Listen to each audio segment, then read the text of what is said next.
आज की मुरली है प्रातः क्लास 25 जून 1968।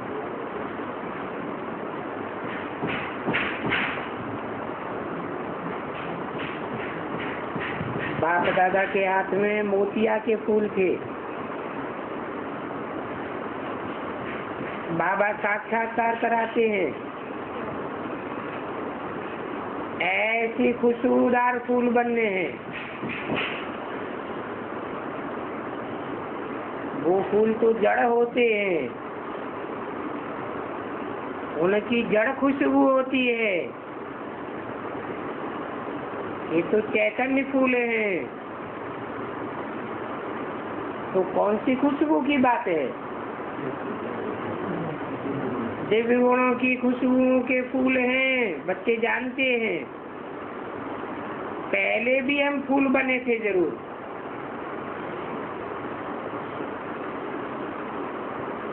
गुलाब के फूल बने थे व मोतिया के फूल बने थे।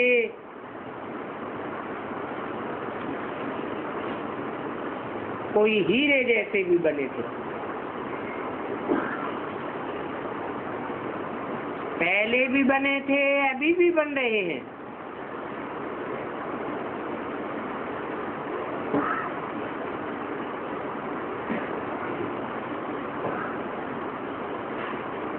ये हैं सच्चे सच्चे फूल। आगे तो झूठे थे। हीरो में भी इमिटेशन होता है ना, झूठ ही झूठ, सत्य की रत्ती नहीं। अभी तुम बच्चे तो सच्चे हीरे बनते हो, तो फिर जो सच्चे हैं उनमें सभी प्रकार के गुण चाहिए। और जिनमें जितने गुण हैं, जितनी खुशबुएं हैं, वो औरों को भी दान कर सकते हैं। आप सामान तो बना सकते हैं ना।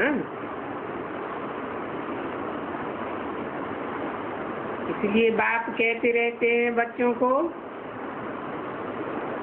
कि बच्चे पोता मेल रखो, अपने गुणों और अवगुणों का पोता मेल रखो। देखना है हमारे में कौन से अवगुण हैं और दैवी गुणों में क्या कमी है। शाम को व रात को रोज अपना पोता मेल निकालो। दुनियावी मनुष्यों की तो बात ही अलग है, और तुम कोई दुनियावी मनुष्य नहीं हो।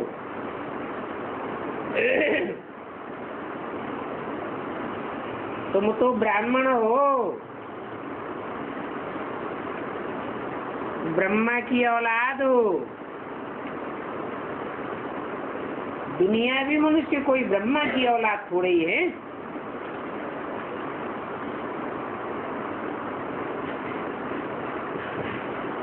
भला मनुष्य तो सभी है,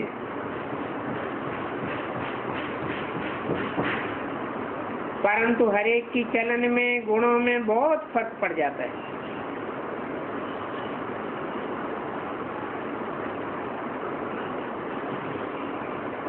तुम जानते हो कि माया के राज्य में भी कोई कोई मनुष्य बहुत अच्छे गुणवान होते हैं, परंतु वो गुणवान बाप को तो नहीं जानते हैं।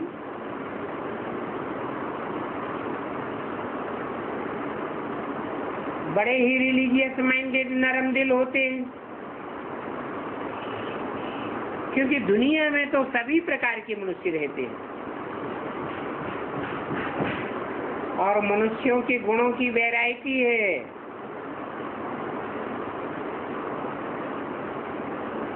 परंतु नई दुनिया में तुम जब देवताएं बनते हो तो दैवी गुण तो सभी में रहते हैं। बाकी पढ़ाई के कारण मर्तबे कम ज्यादा हो जाते हैं। तो एक तो पढ़ाई पढ़ना है, दूसरे अपने अवगुणों को देखना है और निकालना है। ये बात तो बच्चे जानते हैं कि हम दुनिया के मनुष्यों से न्यारे हैं। यहाँ तो जैसे कि ब्राह्मण कुल बैठा हुआ है और दुनिया वाले तो सब शूद्र कुल के हैं, कलयुगी हैं, और तुम तो संगमयुगी ब्राह्मण हो। तो कलयुगी मनुष्यों में और संगमयुगी ब्राह्मणों में रात दिन का फर्क हो जाता है। क्या फर्क हो जाता है? शूद्र कुल में होती है मनुष्यों की मत, और ब्राह्मण कुल में होती है ईश्वरीय मत। और वो ईश्वर की मत तुमको ब्रह्मा द्वारा मिलती है। तो पहले पहले तुमको भी औरों को बाप का परिचय देना है। तुम बतलाते हो फलाना ये कहते हैं, तुमसे बैठ बहुत आर्ग्यू करते हैं।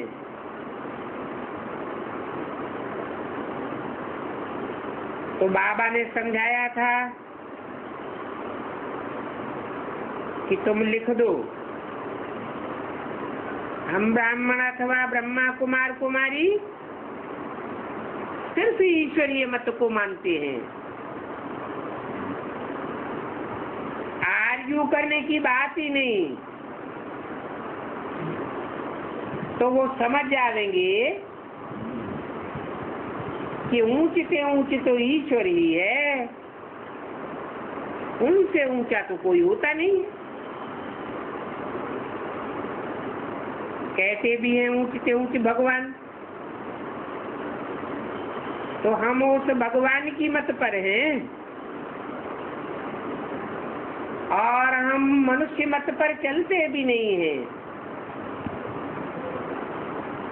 हम ईश्वरीय मत पर चल करके देवता बनते हैं। मनुष्य मत पर हम जन्म जन्मांतर चले और नीचे गिरते गए। अभी हम मनुष्यों की मत छोड़ते जाते हैं। समझो बिल्कुल छोड़ ही दी है, फिर तुमसे कोई भी आर्ग्यू कर नहीं सकता। कोई कहे ये बात तुमने कहाँ से सुनी, किसने सिखलाया है? तुम कहेंगे हम तो ईश्वरीय मत पर हैं। और ईश्वर कोई प्रेरणा से पढ़ाई नहीं पढ़ाते हैं। अगर प्रेरणा से पढ़ाई पढ़ाते हो तो भगवान को इस सृष्टि पर आने की दरकार ही नहीं। ईश्वरीय प्रेरणा और ईश्वर की मत दोनों में रात दिन का फर्क हो जाता है। परंतु हमारी प्रेरणा की तो बात ही नहीं है। हम तो डायरेक्ट ईश्वरीय मत पर हैं। हर बात को वेरीफाई कराते हैं।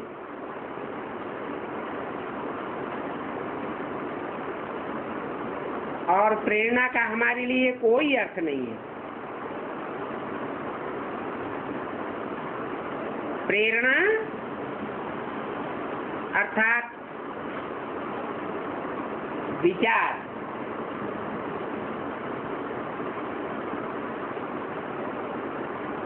उसको वेरीफाई तो कराना पड़े।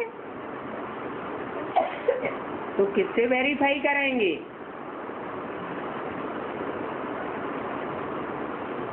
जब तक भगवान ना आवे तब तक एग्जैक्ट वेरीफाई तो कोई कर न सके। तो बोलो, बस हम तो डायरेक्ट ईश्वर की मत पर अभी चलते हैं, इसमें प्रेरणा आदि की बात नहीं है।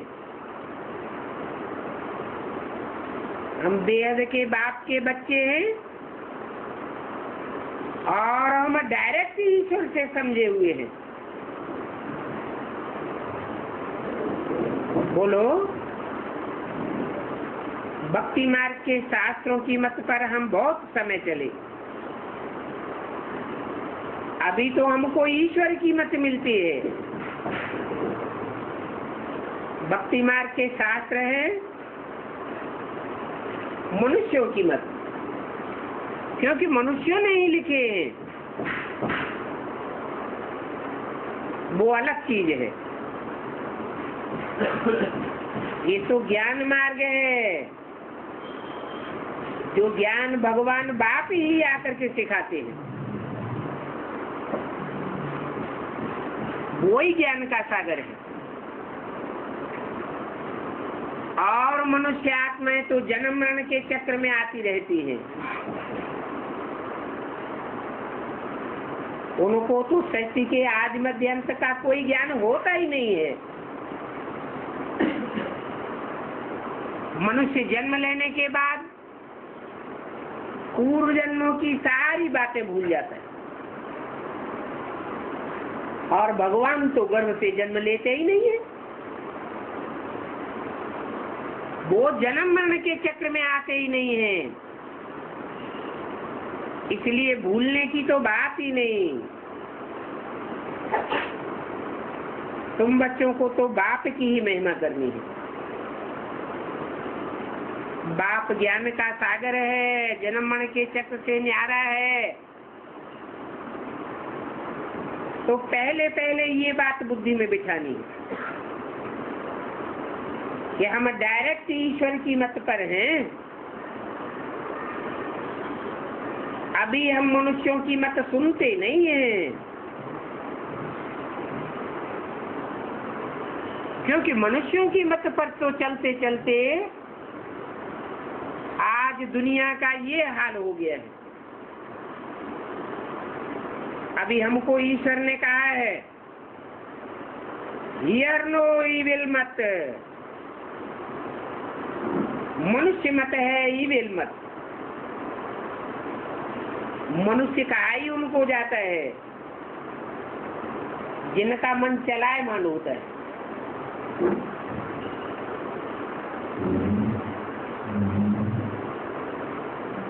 मन की चंचलता बंद हो जाए तो देवता कहा जाता है। तो बाप कहते हैं सीनो मनुष्य मत।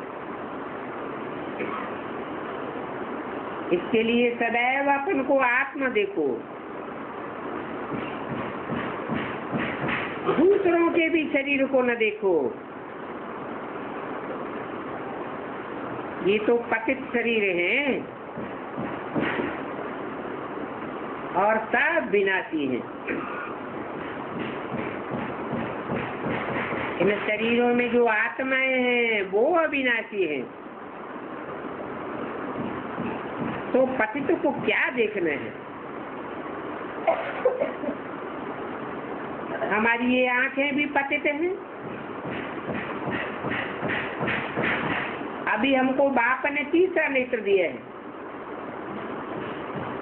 तो तीसरे नेत्र से, ज्ञान के नेत्र से आत्मा को देखो। ये शरीर तो पतित का पतित ही है। ये शरीर कभी भी यहाँ सुधरने का नहीं है। हमारी आत्मा पावरफुल होती जाएगी बाप को याद करने से, और शरीर तो सड़ते ही जाएंगे। दिन प्रतिदिन सड़ते जाएंगे।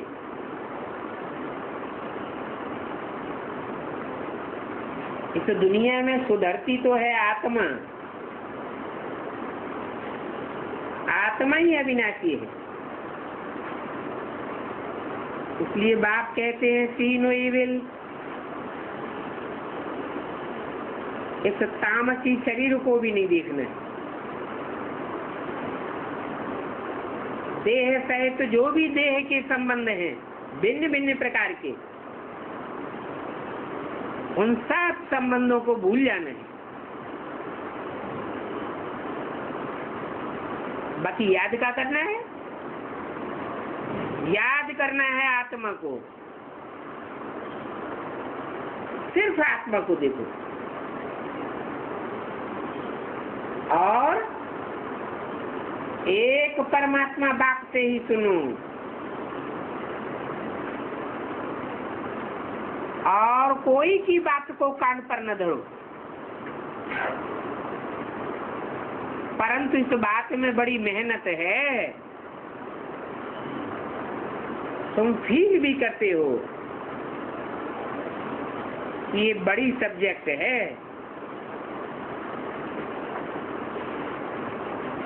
जो होशियार होंगे एक बात के सिवाय और कोई की बात नहीं सुनेंगे, उनको पद भी फिर इतना ऊंचा मिलेगा।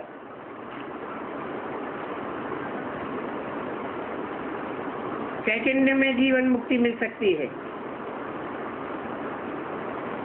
परंतु फिर अगर ऐसा पुरुषार्थ नहीं करेंगे, गफलत करते रहेंगे,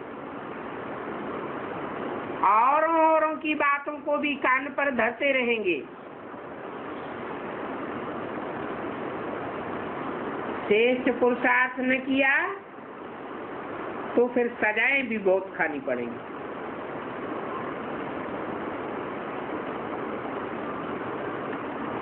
क्योंकि दुनिया की हर चीज 4 अवस्थाओं से गुजरती है, ज्ञान भी 4 अवस्थाओं से गुजरता है। सतो प्रधान, सतो सामान्य, रजो और तमो। अगर एक बात की न सुन करके औरों से भी सुना तो बेविचारी ज्ञान हो जाएगा।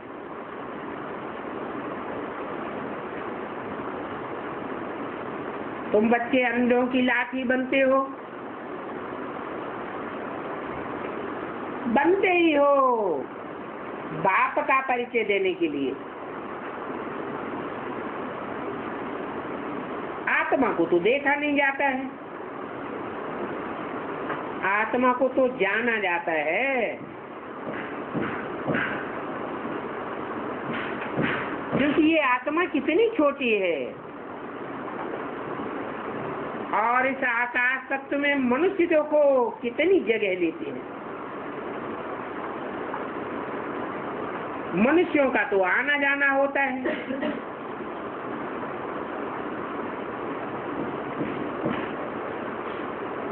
आत्मा कहाँ आती जाती है? इन आत्माओं के रहने की जगह कितनी छोटी होगी, विचार की बात है। आत्मा कितनी अति सूक्ष्म है, तो इन आत्माओं का झुंड कितना होगा, कितना छोटा झुंड होगा। शरीरों की भेंट में तो आत्मा कितनी छोटी है, कितनी छोटी जगह लेगी। और तुम जीवात्माओं को रहने के लिए तो कितनी जगह चाहिए, बहुत जगह चाहिए।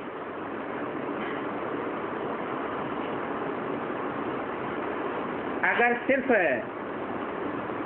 आत्माओं को इकट्ठा करो तो उनके लिए एक फरलांग भी नहीं होगा।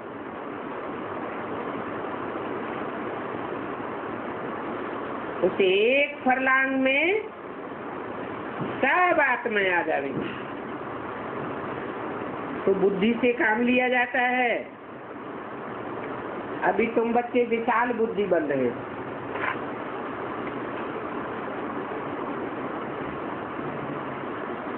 25 जून 1968 की वाणी का दूसरा पेज। मनुष्य तो कह देते हैं परमात्मा नाम रूप से न्यारा है।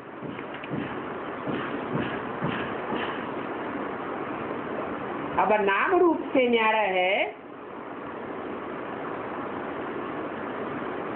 तो फिर ज्ञान कैसे सुनावेगा?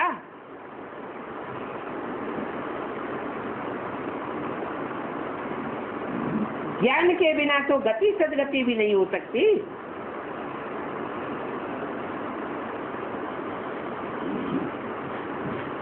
परमात्मा नाम रूप से न्यारा है तो आत्मा भी नाम रूप से न्यारी है। फिर बाकी क्या रहा?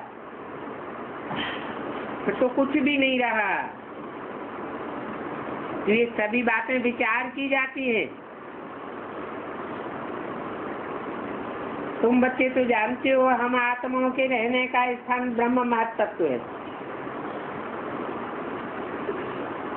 और वो ब्रह्म महत्व कितना फैला हुआ, कितना बड़ा है। आकाश तत्व से भी उसको बड़ा कहेंगे। इस आकाश तत्व का भी अंत नहीं कोई पाते और ब्रह्म तत्व का तो कोई अंत ही नहीं है। सागर का भी कोई गहराई का अंत नहीं ले पाता। तो देखो कितना फर्क हो जाता है। वो ब्रह्म महत्त्व है आत्माओं का घर। उस आत्माओं के घर से हम इस दुनिया में आते हैं पांच बजाने के लिए।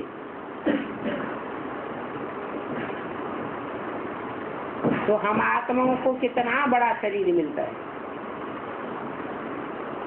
कितनी कर्मेंद्रियां हैं और उन कर्मेंद्रियों से क्या क्या करते रहते हैं। इन बातों पर विचार करने से भी बाप याद आता है, क्योंकि बाबा सभी बातें नई दुनिया के लिए समझाते हैं और फिर बताने वाला भी नया बाप है। नया नया ज्ञान देते हैं और नई दुनिया की स्थापना करते हैं।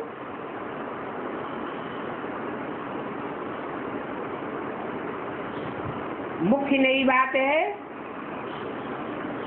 कृष्ण गीता का भगवान नहीं है।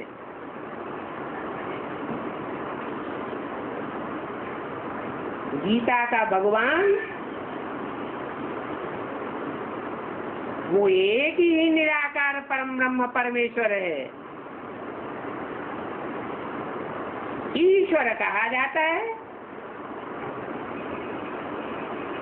तो जरूर कभी ईश्वर अर्थात शासन किया होगा ना। और उसका शासन मनुष्यों के शासन की तरह नहीं है, जोर जबरदस्ती वाला नहीं है। वो तो प्यार का सागर है। बाकी रचयिता और रचना के आदि मध्य अंत का ज्ञान उस बाप के सिवाय और कोई बता ही नहीं सकता। तो मनुष्य तो बेचारे कुछ भी नहीं जानते।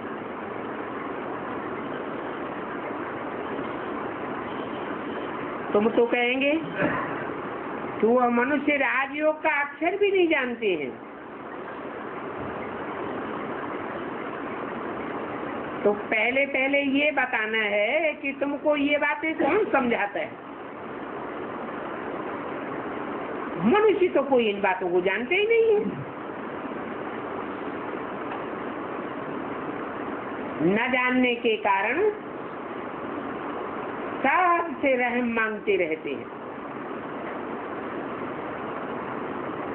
अब रहम दिल तो सदा काल का एक बाप ही है।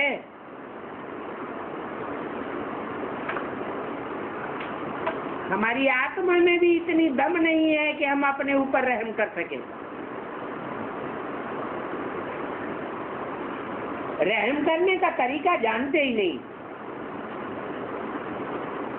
अभी तुम बच्चों को तो बहुत ताकत मिलती है। तुमने बाप से वर्षा लिया है और कोई से रहमदिल नहीं बनते हो। कोई को रहमदिल कहा ही नहीं जाता है। कोई भी मनुष्य मात्र को देवता नहीं कहा जा सकता।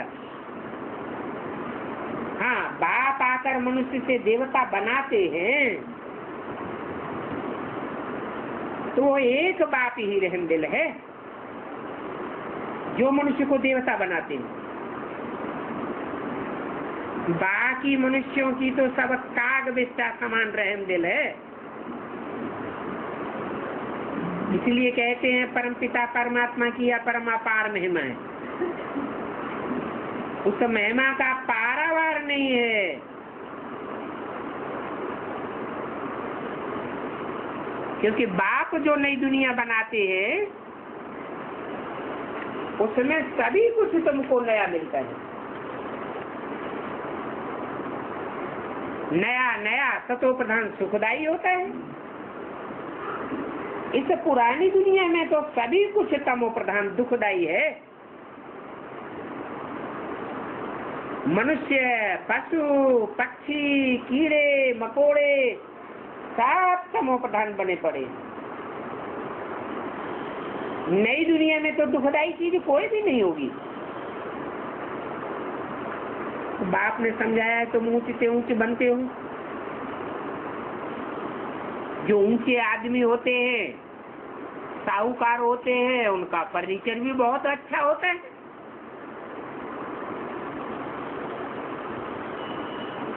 तो नई दुनिया में जो ऊंचे से ऊंचे देवताएं होते हैं उनकी हर चीज ऊंची होती है। तुम ये भी जानते हो कि ऊंचे से ऊंचा तो भगवान गाया हुआ है।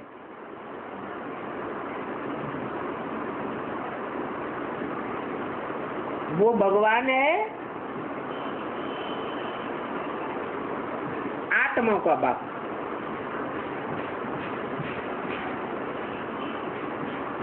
उस ऊंचे से ऊंचे बाप से विश्व की बादशाही मिलती है। तो बाप कहते हैं मैं तीरी पर बहिष्ठ लेकर के आया हुआ हूँ। तीरी हथेली को कहा जाता है। ये बुद्ध रूपी हथेली है।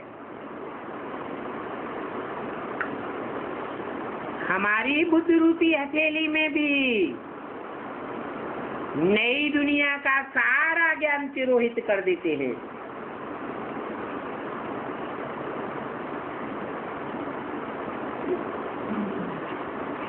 वो साधु संत आदि तो तीरी से कैंसर निकालते हैं। बाप कहते हैं यहाँ ऐसी चमत्कार की कोई बात नहीं है। यहाँ तो पढ़ाई की बात है और ये सच्ची रियल पढ़ाई है। तुम समझते भी हो कि हम पढ़ाई पढ़ रहे हैं और पढ़ाई पढ़ने के लिए पाठशाला में जाते हैं।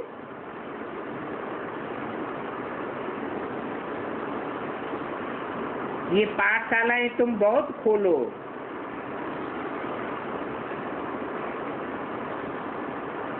तो लोग तुम्हारी एक्टिविटी को देखें। तो उल्टी चलन चलते हैं तो नाम बदनाम कर देते हैं। फिर लोग कहेंगे ये कैसी इनकी ईश्वरीय गीता पाठशाला है। कोई मानेगा नहीं। इस गीता पाठशाला में ईश्वर पढ़ाते हैं। तुम जानते हो जो देह अभिमानी होते हैं उनकी एक्टिविटी ही अलग हो जाती है।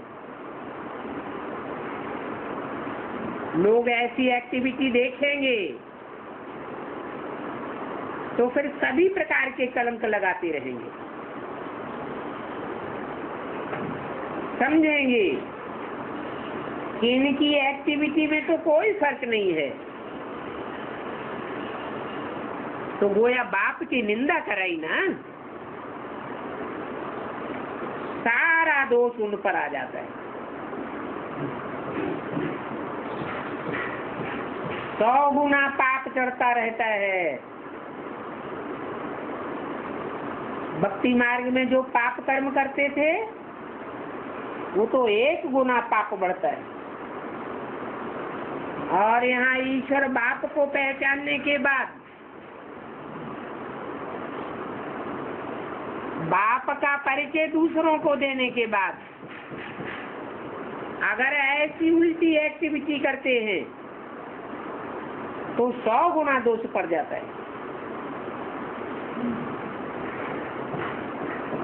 तो जिनके ऊपर 100 गुना दोष चढ़ता रहेगा उनकी अवस्था नीचे गिरेगी या ऊपर उठेगी? तो बच्चों में गुण बहुत अच्छे चाहिए। तुम जानते हो कि तुम्हारे कैरेक्टर्स बदलने में कितना टाइम लगता है, ये भी समझते हो कि कोई कोई के कैरेक्टर्स बहुत अच्छे फर्स्ट क्लास हो जाते हैं, और उनके कैरेक्टर्स देखने में भी आते हैं। बाबा भी एक एक बच्चे को बैठ करके देखते हैं, इनकी कर्मेंद्रियां क्या क्या कर्म करती हैं, इनमें क्या क्या गुण हैं और क्या क्या अवगुण हैं। बाप की नजर गुण और अवगुण दोनों पर जाएगी।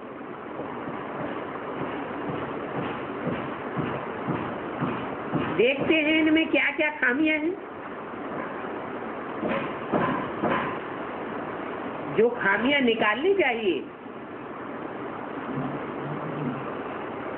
एक एक बच्चे की बैठ जांच करते हैं, और ये भी जानते हैं कि अभी सब बच्चों में खामियां तो हैं जरूर, कोई में कम है, कोई में जाती है। तो बाप सभी को देखते रहते हैं, बच्चों का रिजल्ट देखते रहते हैं खामियों के ऊपर, क्योंकि बाप को तो बच्चों पर लव रहता है ना। तो जानते हैं इनमें ये खामी है, इन खामियों के कारण ये इतना ऊंच पद नहीं पा सकते हैं। अगर खामियां नहीं निकलेंगी तो ऊंच पद पाना बड़ा मुश्किल है। कोई को देखने से भी मालूम पड़ जाता है।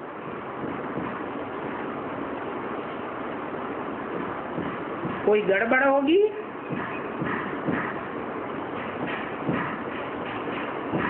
तो बाबा शिकल देख करके ही समझ जाएंगे।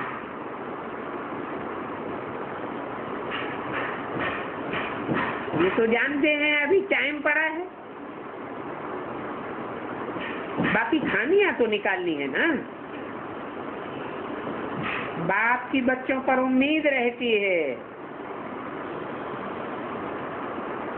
कि ये बच्चे आज नहीं तो कल सुधर ही जाएंगे।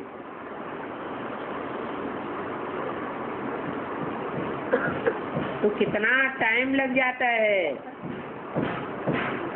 एक एक की जांच करने में। बाप की नजर एक एक की गुणों पर पड़ेगी।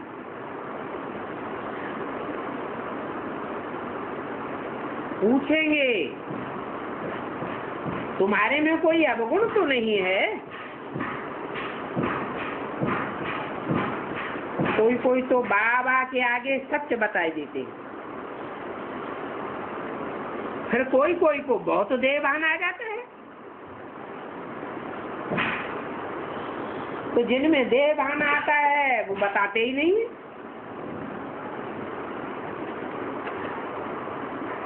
बाप तो कहते हैं आप ही जो करे सो देवता, और कहने से करे सो मनुष्य, और अगर कहने से भी न कहे करे तो गधा।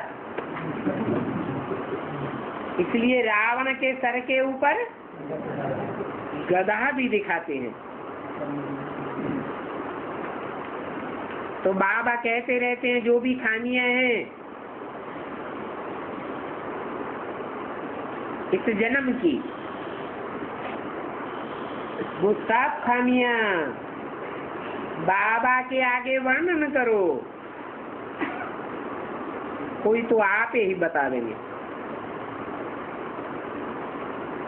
परंतु बाबा तो सभी को कह देते हैं कि खामियां सज्जन को बतानी चाहिए। शरीर की बीमारी बताने की बात नहीं कर रहे हैं। ये तो शरीर का कर्म भोग, पूर्व जन्मों का हिसाब किताब चलता ही रहता है, परंतु अंदर की बीमारी बतानी है।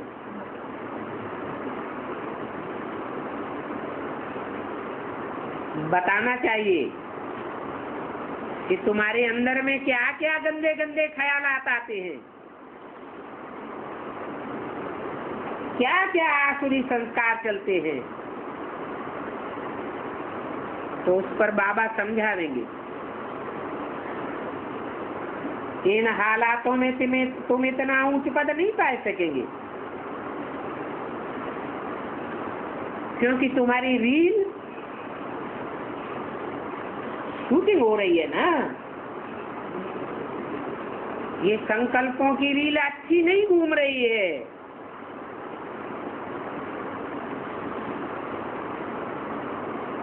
ऐसे फिर बाबा की बहुत निंदा कराते हैं। जब तक अवगुण न निकले मनुष्यों को शक पड़ता है कि ये कहते हैं हमको भगवान पढ़ाते हैं।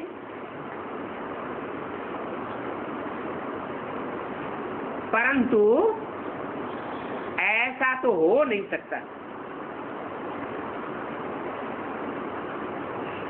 फिर पक्का कर देते हैं कि भगवान तो नाम रूप से न्यारा है।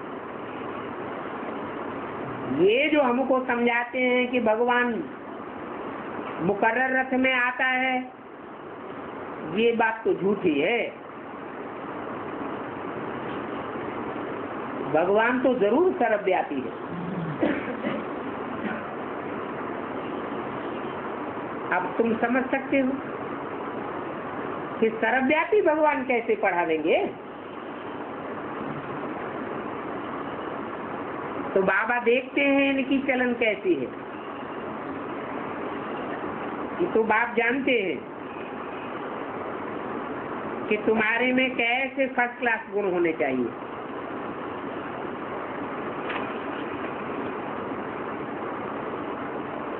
अगर अपने अवगुण छिपाते रहेंगे बाप से, तो तुम्हारा ज्ञान का तीर इतना कोई को नहीं लगेगा।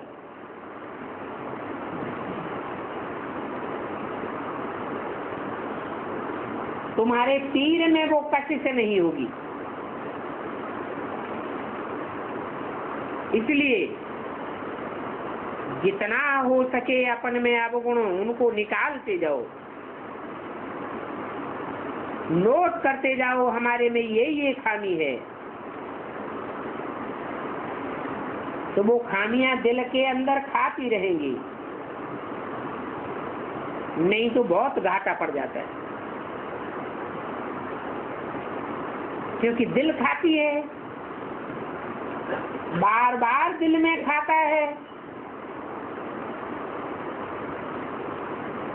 तो संकल्पों की शूटिंग में खामी आ जाती है ना। शूटिंग खराब होती रहती है। जो अच्छे व्यापारी लोग होते हैं रोज अपना खाता निकालते हैं, आज कितना फायदा हुआ, कितना घाटा हुआ, रोज का देखते हैं ना। तो ये बाप भी कहते हैं कि रोज अपनी चाल को देखो, अगर नहीं देखेंगे तो बहुत अपना नुकसान कर देंगे।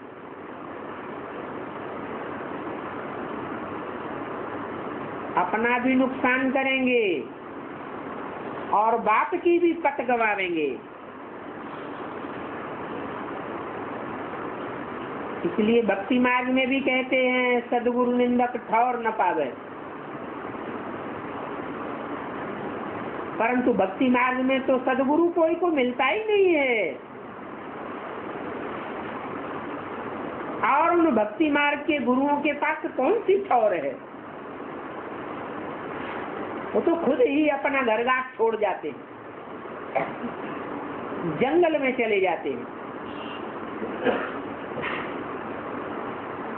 ये तो भगवान बाप इस धरती पर जब आते हैं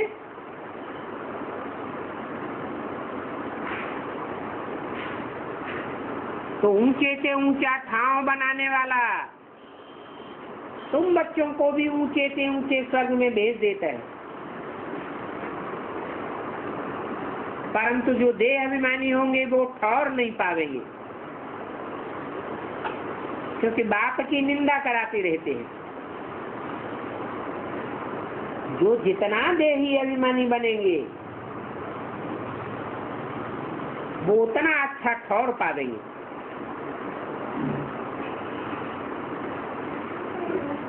बाप के घर में भी ऊंच पद मिलेगा।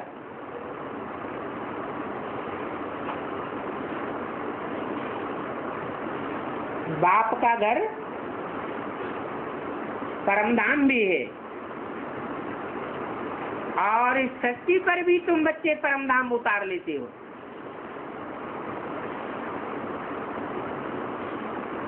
वहां सब आत्माएं नंबरवार जाकर के बैठेंगी।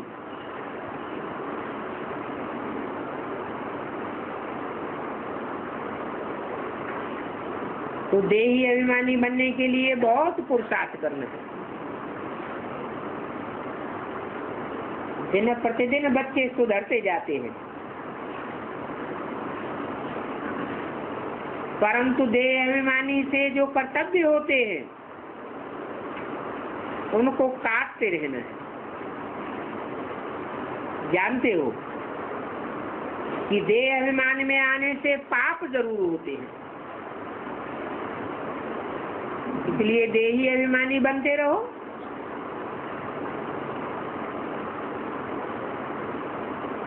ये तो समझते हैं कि जन्म लेते ही तो कोई नहीं बन जाता है, और ये तो है ईश्वरीय जन्म। और यहाँ तो पढ़ाई की बात है, पढ़ाई में भी टाइम लगता है।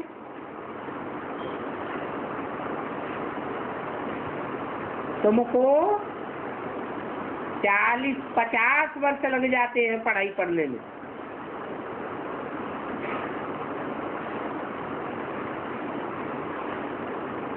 देह अभिमानी से आत्माभिमानी बनने में कितना लंबा समय लगता है। टाइम तो लगता है ना, ये भी तुम समझते हो कि अभी इस पुरानी दुनिया से हमको वापस जाना है। दुनिया में ऐसा और कोई मनुष्य नहीं होगा जो समझे कि हमको ये दुनिया छोड़ करके वापस जाना है। बाप तुमको सच्चा वैराग दिलाते हैं। दुनिया के मनुष्य तो जैसे जानवर बुद्धि हैं। बाबा के पास बच्चे आते हैं, कोई 6 मास बाद आते हैं, कोई 3 मास बाद भी आते हैं। तो बाप देखते हैं इतने समय में क्या क्या इनकी उन्नति हुई है। दिन प्रतिदिन कुछ न कुछ सुधरते रहते हैं, या कुछ दाल में काला है। कोई पढ़ते पढ़ते पढ़ाई को छोड़ देते हैं, तो बाबा कहते हैं ये तुमने क्या किया। भगवान तुमको पढ़ाते हैं भगवान भगवती बनाने के लिए। इससे ऊंच पद कोई होता नहीं है, और तुम पढ़ाई को छोड़ देते हो। तुम तो बड़े ही कम वक्त निकले।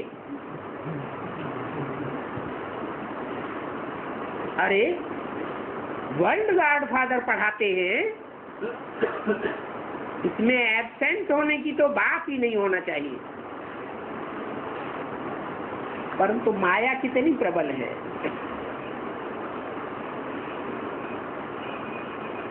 फर्स्ट क्लास ऊंच से ऊंच पढ़ाई से तुम्हारा मुंह मोड़ देती है।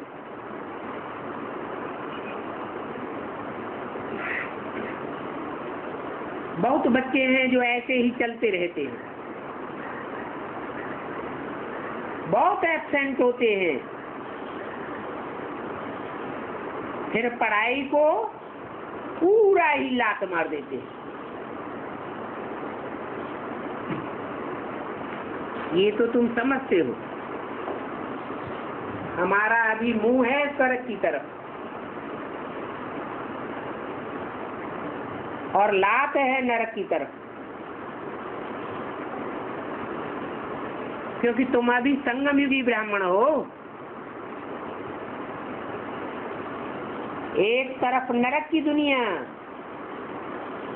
और दूसरी तरफ स्वर्ग की दुनिया है। ये तो पुरानी रावण की दुनिया है। तो रावण की दुनिया की तरफ तुम्हारी लात है, और तुम्हारा मुंह स्वर्ग की तरफ है। भक्ति मार्ग में भी जब मरते हैं, शमशान घाट में ले जाते हैं, तो मुंह फिराए देते हैं। मुंह शमशान घाट की तरफ कर देते, लात गांव की तरफ कर देते।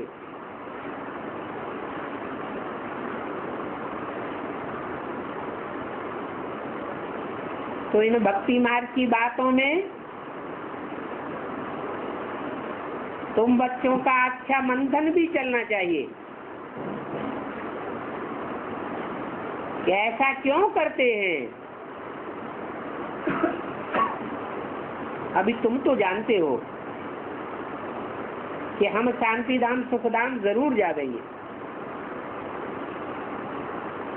बच्चों को ये याद रखना पड़े, टाइम को बहुत थोड़ा है, और फिर कल शरीर छोड़ जावे तो कोई बड़ी बात नहीं है। शरीर छोड़ा और बाप की याद न हुई तो अंतकाल जो स्त्री से मेरे बल बल योनि मिले।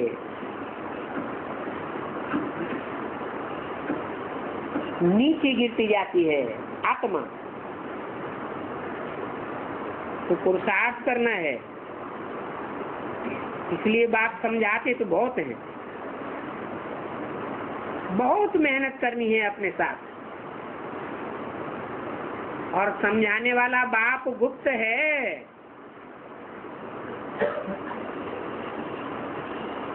उनकी नॉलेज भी गुप्त है।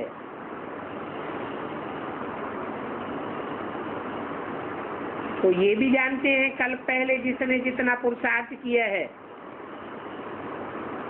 वो ही कर रहे हैं ड्रामा अनुसार। और बाप भी कल पहले में सब समझाते रहते हैं।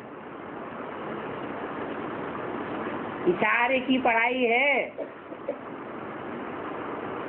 जो देव आत्माएं हैं उनके ही पल्ले पड़ती है। इस पढ़ाई पढ़ने में कोई फर्क नहीं पड़ सकता। बाप समझाते हैं कि बाप को याद करते रहो तो तुम्हारे विकर्म विनाश हो जाए। इतनी याद करो जो अंत में सजाएं न खानी पड़े।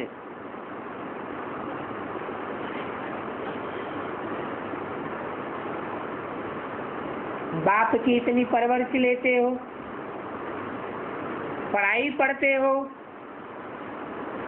और अंत समय में बाप के सामने बैठ सजाएं खावेंगे तो बाप क्या कहेंगे? तुमने साक्षात्कार भी किए हैं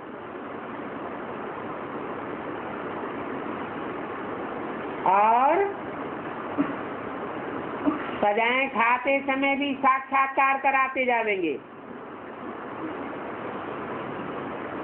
उस समय तुम बाबा के सामने सर भी नहीं उठाए सकेंगे।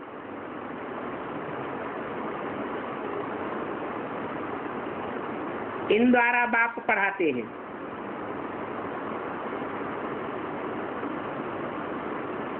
तो जिनके द्वारा बाप पढ़ाते हैं उनका ही साक्षात्कार होगा।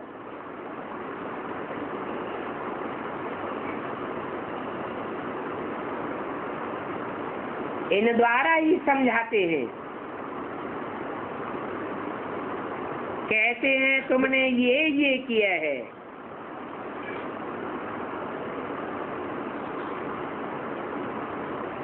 फिर उस समय बहुत रोएंगे, बहुत चिल्लावेंगे, बहुत अफसोस भी करना पड़ेगा।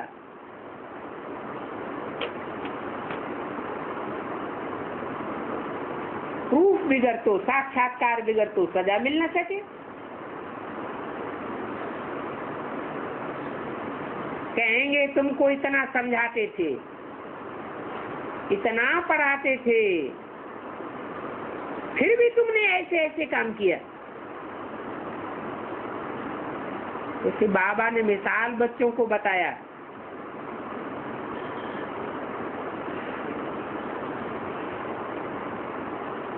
बच्चों की मत पर बच्चियों को काम कटारी पर बिठाए कत्लेआम करवाई दिया।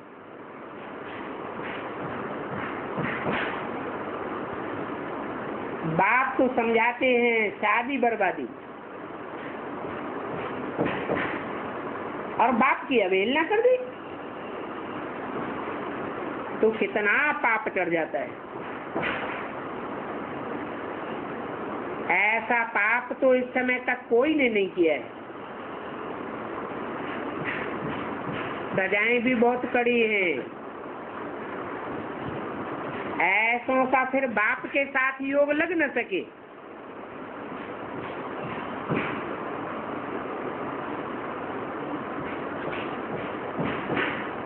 तुम भी इन बातों को समझते हो कि रावण संप्रदाय की मत पर हमने कितने पाप किए हैं।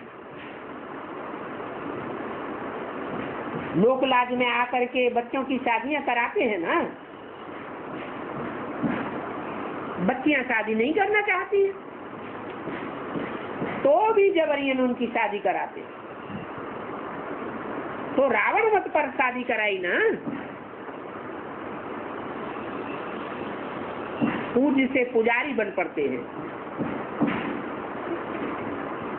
तुम 63 जन्म बाप को सर्वव्यापी कहते आए हैं।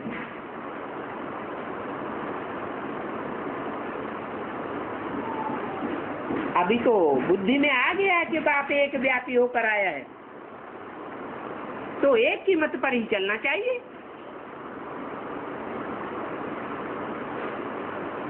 और मनुष्यों की मत पर क्यों चलना चाहिए?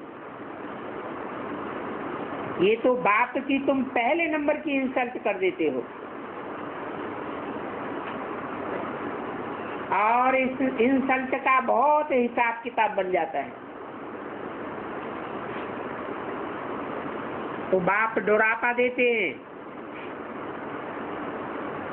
कि तुमने अपने आप को कैसे चमाट मारी है।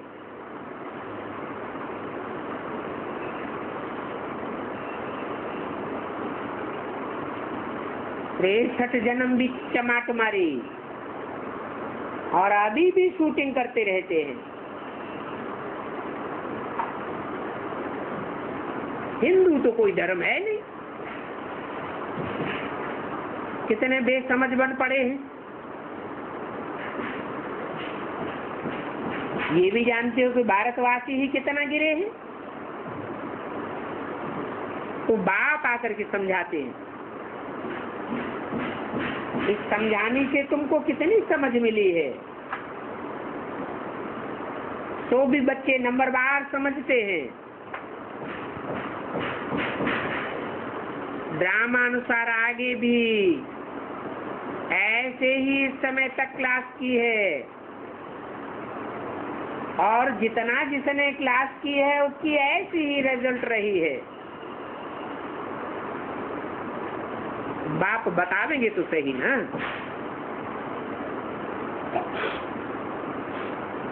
तो बच्चे अभी अपनी उन्नति का करते रहो, देह अभिमान छोड़ते रहो। माया ऐसी है जो देही अभिमानी बनने नहीं देती। ये बड़ी कड़ी सब्जेक्ट है। क्या देही अभिमानी बनने की, अपन को आत्मा समझने की और दूसरों को भी आत्मिक रूप में देखने की।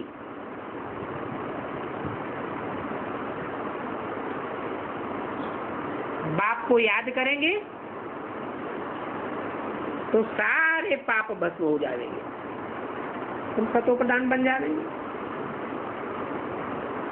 कितनी फर्स्ट क्लास सीधी बात है।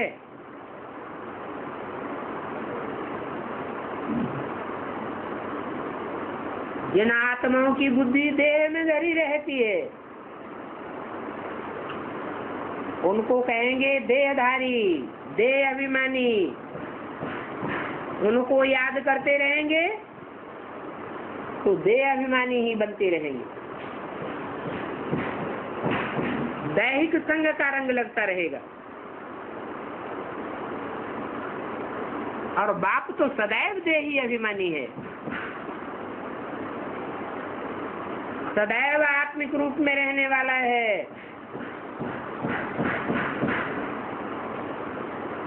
स्वरूप स्थित है। ऐसा बाप जो स्वयं स्थिति में सदैव रहने वाला है, स्वर्ग स्थापन करता है। तो ऐसे को याद करेंगे तो तुम जरूर सतो प्रधान बनेंगे। ये तो जानते हो मनुष्य देवता बनना बहुत बड़ा इम्तिहान है। परंतु इसमें कोई किताब शास्त्र आदि की बात नहीं है, क्योंकि ये बाप तो आकर के पढ़ाई पढ़ाते हैं, तुमसे बहुत आर्ग्यू करते हैं।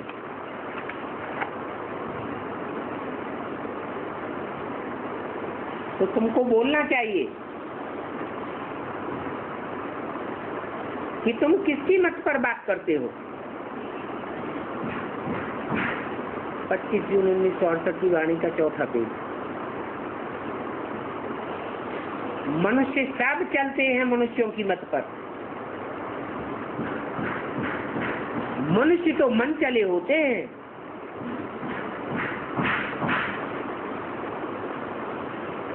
शास्त्रों की मत पर चलते रहते। कोई भी कह नहीं सकता हम ईश्वर की मत पर चलते हैं, और कहे भी तो साबित नहीं कर सकता। और तुम तो कहते भी हो और ये बात साबित भी करते हो, बताते हो कि हम प्रेरणा आदि की बात नहीं मानते। ऐसे नहीं कि भगवान बाप हमको प्रेरणा देते हैं, नहीं। हमको तो डायरेक्ट बाप पढ़ाते हैं, हमको तो बाप की सन्मुख मत मिलती है, प्रेरणा आदि की बात ही नहीं है। ऐसे बहुत कहते हैं भगवान ने हमको प्रेरणा दी।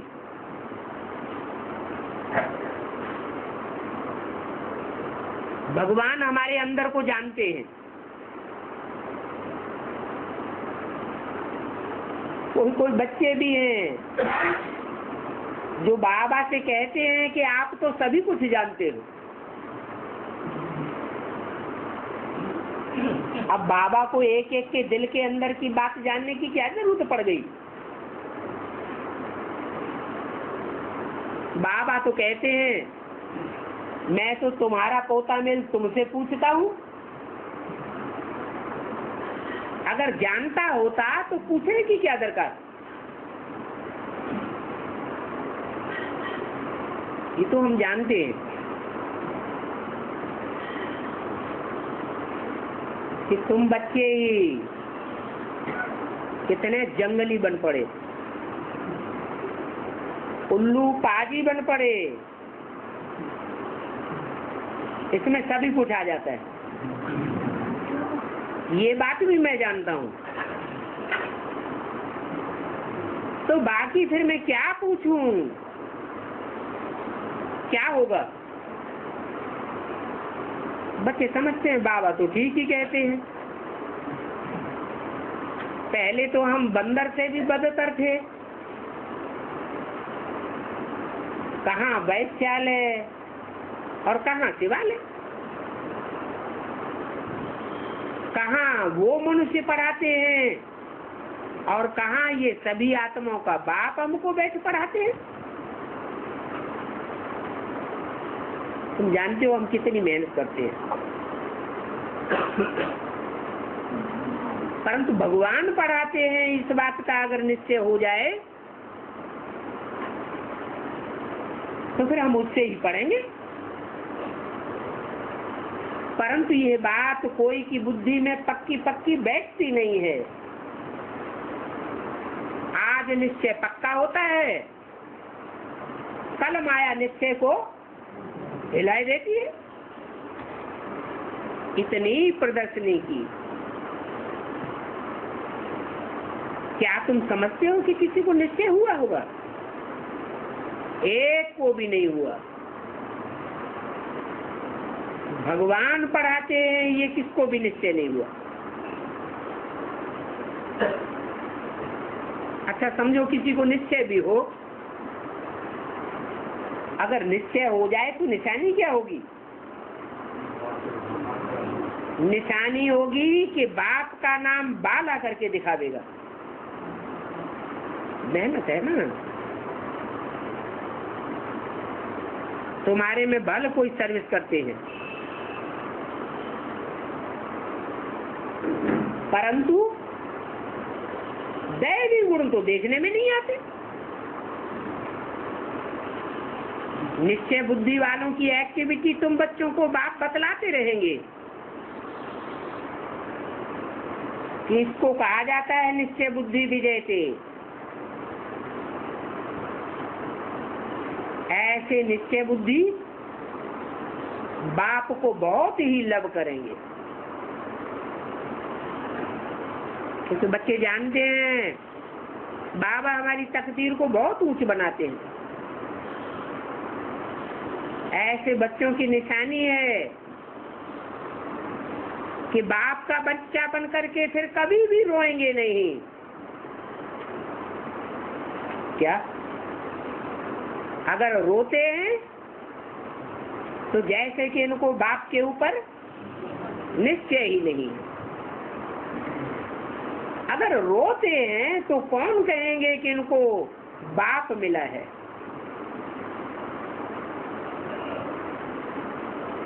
राजाओं के बच्चे भी रोते हैं,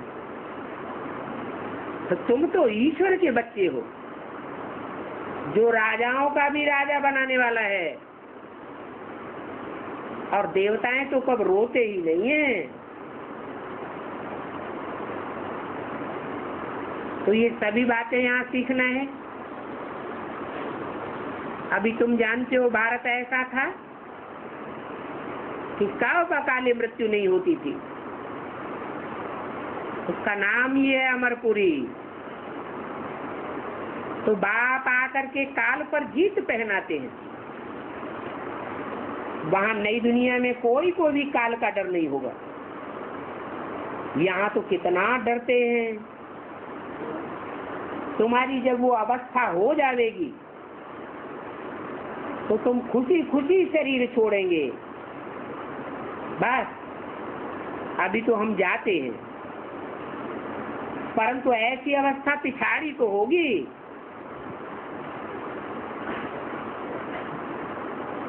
ऐसे बैठे बैठे शरीर को छोड़ देंगे। ऐसे नहीं कि सोए हुए रहेंगे।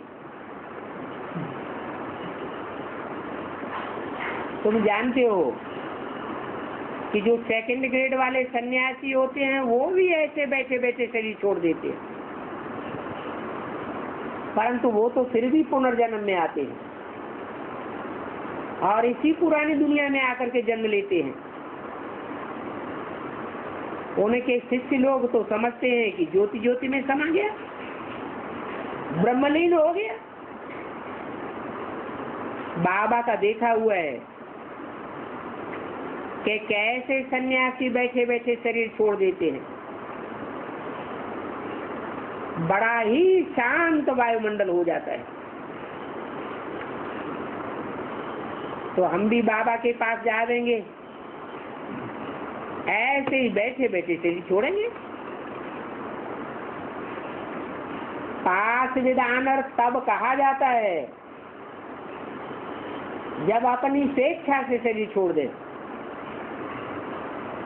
उनकी नींद ही ऐसी होती है, बड़ी खुशी से, जैसे सजनी साजन के पास अंदरूनी खुशी से जाती है। ये भी आत्माओं का बाप है ना। बाप भी है तो साजन भी है। तो ऐसे बैठे बैठे जाना है। ये मोस्ट बिलीवेड मासूक है। ऐसे जब शरीर छोड़ेंगे तो तुमको बहुत प्राइज मिलेगा। तुम समझते हो बाबा बरोबर ठीक कहते हैं। जाना तो है ऐसे ही, तो अपनी अवस्था की जांच करनी है। कोई स्त्रियां पति के पिछाड़ी शिक्षा पर चढ़ती हैं,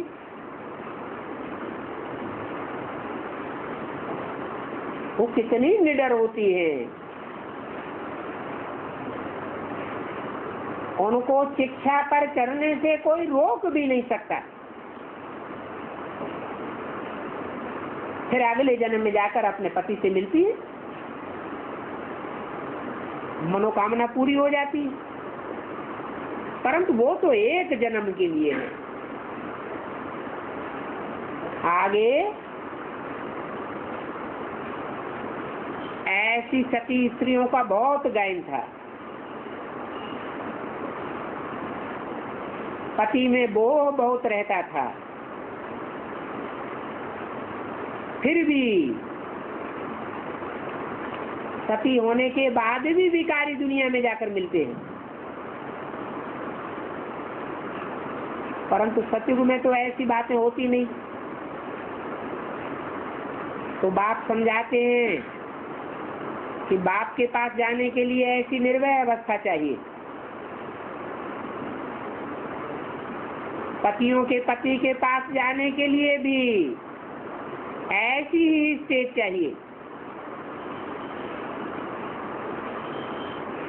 ये भी जानते हो सतयुग में विधवा आदि अक्षर तो चीची होते ही नहीं है। वो अवस्था जमाने के लिए अभी टाइम पड़ा है। जब लड़ाई का टाइम फाइनल आ जाता है तब वह अवस्था कंप्लीट जम जाती है। तो जानते हो कलयुग से फिर सतयुग कैसे आना चाहिए। बाकी तो सभी अपने घर चले जाते हैं, आत्मा कहती है हम जाते हैं अपने स्वीट होम खुशी से। तो जानते हो पुरुषार्थ करने से क्या नहीं हो सकता है। वो तो पिछाड़ी के समय ऐसी आत्मिक स्थिति वालों को ऐसी प्रेरणा आती है, हमको अभी जाना है। ऐसी अवस्था ड्रामा में नूद है, जाने के लिए तख्त पर बैठ जाएंगे, वहां मालूम भी पड़ता है कि हम शरीर छोड़ जाकर के बच्चा बनूंगा, वैसे ये भी मालूम पड़ेगा। कहाँ भी होंगे ऐसे ही बैठे बैठे जाएंगे।